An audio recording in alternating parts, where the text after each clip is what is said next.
Chapter 40. The Greatness of Agni.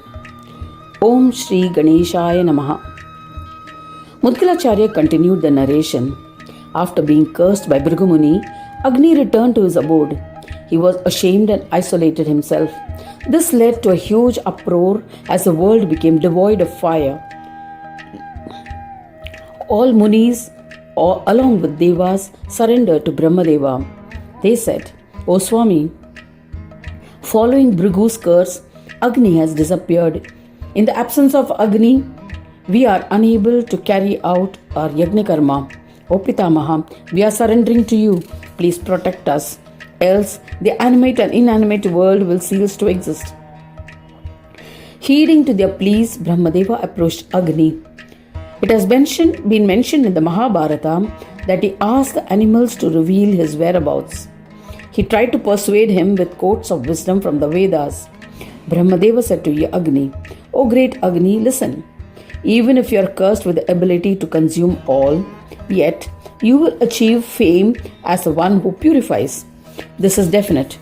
This is an important precept of the Vedas.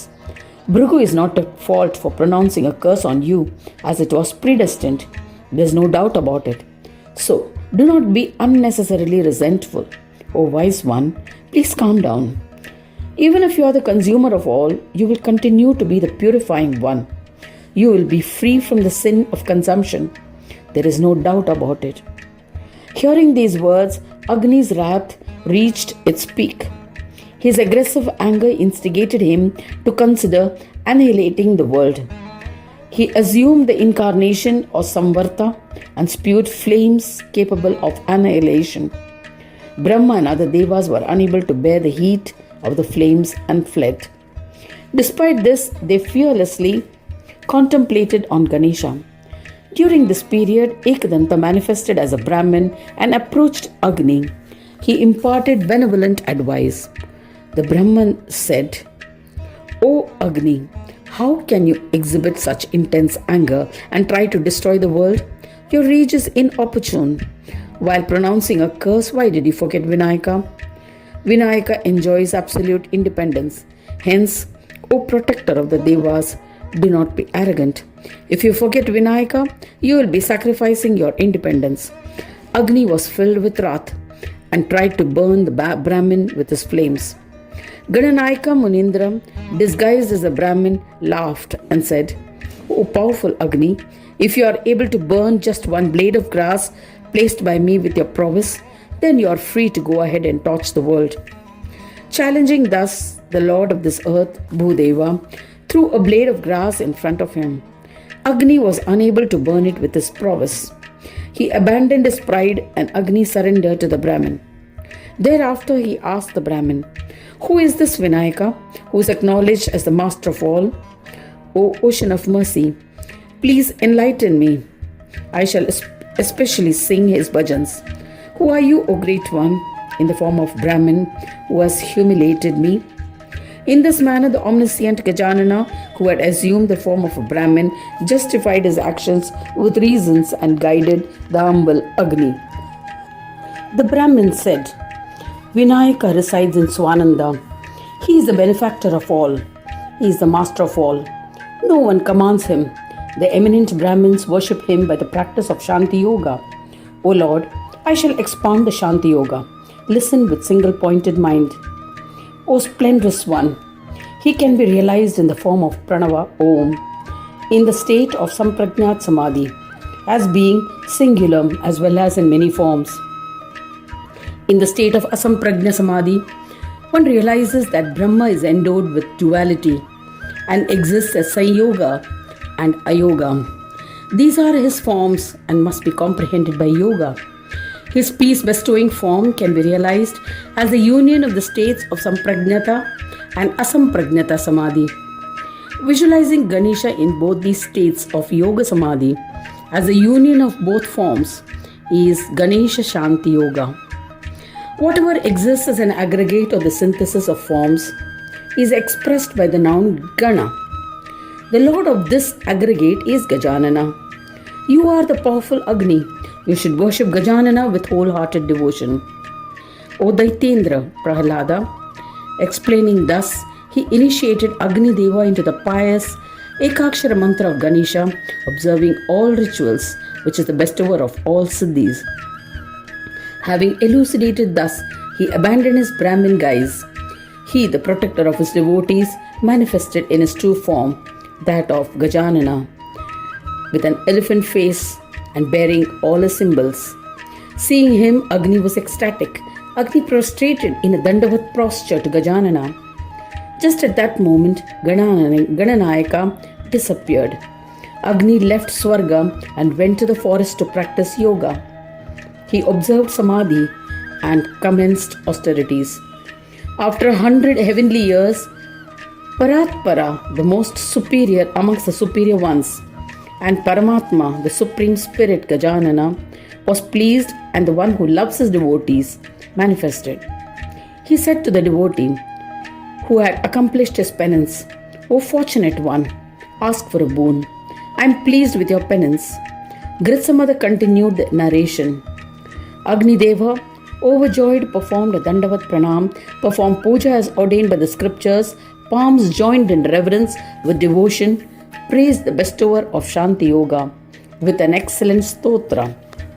To Vignanashaka, destroyer of obstacles, who looks after the welfare of his devotees, to Vinayaka, who creates obstacles for the non-devotees, I bow to you.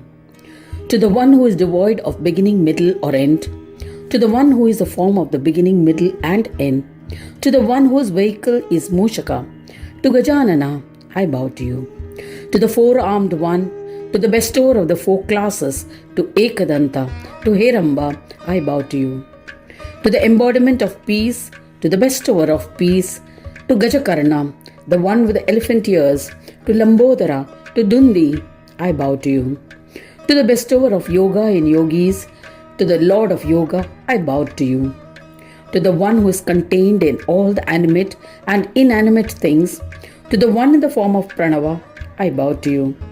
To the one who is endowed with Siddhi and Buddhi, to the bestower of Siddhi and Buddhi, to the one who is a consort of Siddhi and Buddhi, to the one who loves his devotees, I bow to you. To the compassionate one, to the one who has innumerable faces, O Lord of Lords, be pleased with me, O Vinayaka. I am your servant. Protect me. O Vinayaka, by the darshan of your feet, I am the most blessed and accomplished among all gods. I have definitely become a Mahayogi and attained union with the divine. There is no doubt about it. O Gajanana, the eminent supreme Deva, if you are pleased and wish to grant a boon, then liberate me from my curse. Grant me steadfast devotion that will destroy my infatuation. O Gananayaka, grant that I will be always associated with Ganesha devotees. Whenever I face calamities, by merely remembering you, and by your grace, I will be able to reach you. Saying this, he performed a namaskara to Ganadisha with devotion. Ganadyaksha, the one who loves his devotees, replied, "The stotra composed by you will bestow the listener or reader with happiness and joy. It will enhance his love for me. I shall definitely fulfill all your wishes, as I am pleased with your stotra and devotion. O sinless one, your devotion to me will be steadfast.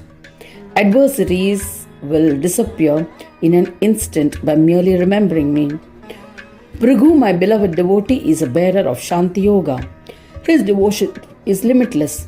I can never let him down. Even if you become the consumer of all as a result of his curse, you will always remain pure. You will be acknowledged by Brahmins and others as you were before.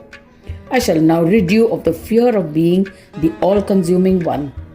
Listen, whatever auspicious or inauspicious is offered to you, when consumed by you, it will become nectarous.